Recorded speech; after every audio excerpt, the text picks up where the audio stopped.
भारत, इसकी कहानी कहाँ से शुरू होती है? ज्यादातर लोग कहेंगे हड़प्पा से या शायद वैदिक काल से। लेकिन असली कहानी तो उससे भी बहुत बहुत पहले शुरू हुई थी। एक ऐसी कहानी जो किताबों में लिखे जाने से लाखों साल पुरानी है। चलिए कल्पना करते हैं एक ऐसे समय की जब भगवान का कोई नाम तक नहीं था, कोई संगठित विचार नहीं थे, कोई नियम नहीं थे। जब कोई धर्म नहीं था, आस्था की कोई तय परिभाषा नहीं थी। और ना ही कोई देश थे। ये जो सीमाएं आज हम देखते हैं, इनका तो कोई मतलब ही नहीं था। उस दुनिया में तब भी इंसान जिंदा था। और पता है, भारत की असली कहानी, उसकी जड़ें ठीक यहीं से शुरू होती है। तो चलिए इस कहानी में एक थोड़ा और गहरा उतरते हैं। देखिए, हम जब भी भारत के इतिहास के बारे में सोचते हैं तो कुछ खास नाम हमारे दिमाग में आते हैं। पर वो नाम कहानी की शुरुआत नहीं है, वो तो बस कुछ आखिरी पन्ने हैं। हड़प्पा, वैदिक काल या फिर मौर्य साम्राज्य, है ना? ये नाम हमें स्कूल से ही पढ़ाए गए हैं। लेकिन सवाल ये है कि क्या सच में हमारा इतिहास बस यहीं से शुरू होता है? बिल्कुल नहीं। सच तो ये है कि ये सब बहुत बहुत बाद की बातें हैं।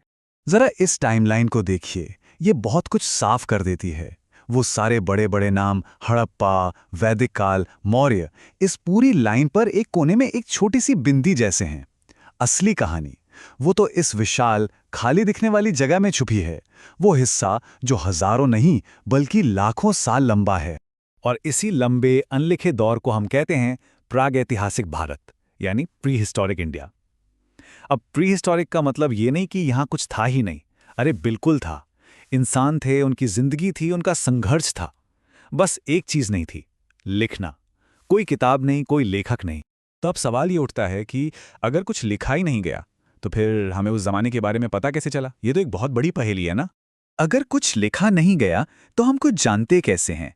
इस सवाल का जवाब बहुत दिलचस्प है। और ये जवाब छुपा है उन निशानों में जो वो लोग पीछे छोड़ गए। उन्होंने किताबें नहीं लिखी, सही बात है, पर उन्होंने अपनी मौजूदगी के सबूत छोड़े। और यही निशान हमें उनकी कहानी सुनाते हैं। और ये सबूत क्या हैं? देखिए, ये 4 मुख्य चीजें हैं। सबसे पहले पत्थर के औजार, जिनसे वो शिकार करते थे, अपनी रक्षा करते थे। दूसरा, हमें मिलती हैं जानवरों की हड्डियां। इनसे पता चलता है कि वो क्या खाते थे, उनके आसपास का माहौल कैसा था। तीसरा, वो गुफाएं जहां वो रहते थे, जो उनके पहले घर थे। और चौथा, और शायद सबसे कमाल की चीज, गुफाओं में बने चित्र, उनकी कला, उनके विचार, उनके डर, सब कुछ इन चित्रों में कैद।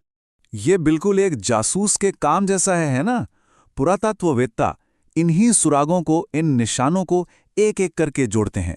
ये कुछ ऐसा है जैसे कोई साइलेंट फिल्म देख रहे हो।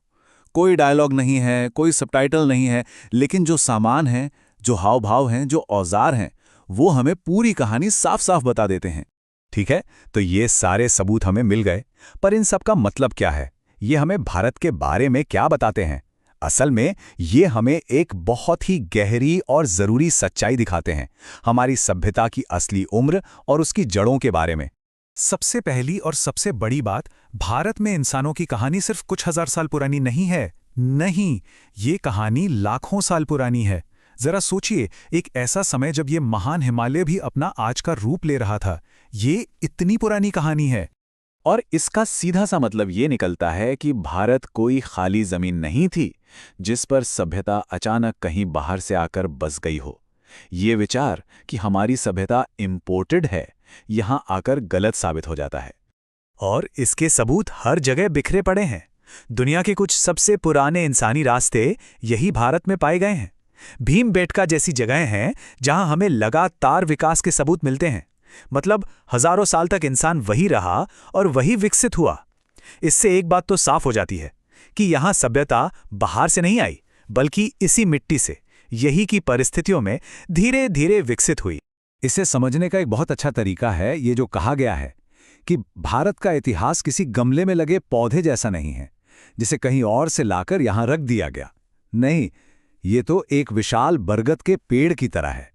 एक ऐसा पेड़ जिसने लाखों सालों से अपनी जड़ें इसी मिट्टी में फैलाई हैं, गहरी और मजबूत।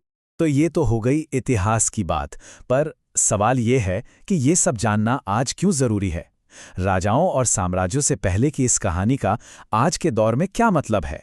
क्योंकि इतिहास का मतलब सिर्फ राजाओं और साम्राज्यों की जीत हार नहीं होता, वो तो कहानी का सिर्फ एक छोटा सा हिस्सा है।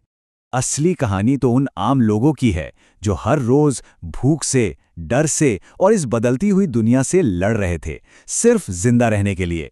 ये हमारी यानी इंसानियत की सर्वाइवल की कहानी है। पर ये जो संघर्ष था ना, ये तो बस शुरुआत थी। कहानी का सबसे बड़ा मोड़ तो अभी बाकी है। हमारे अगले विश्लेषण में हम उस एक पल की कहानी जानेंगे जब किसी इंसान ने पहली बार ये समझा होगा कि या तो मैं बदलूंगा या फिर मैं मारा जाऊंगा।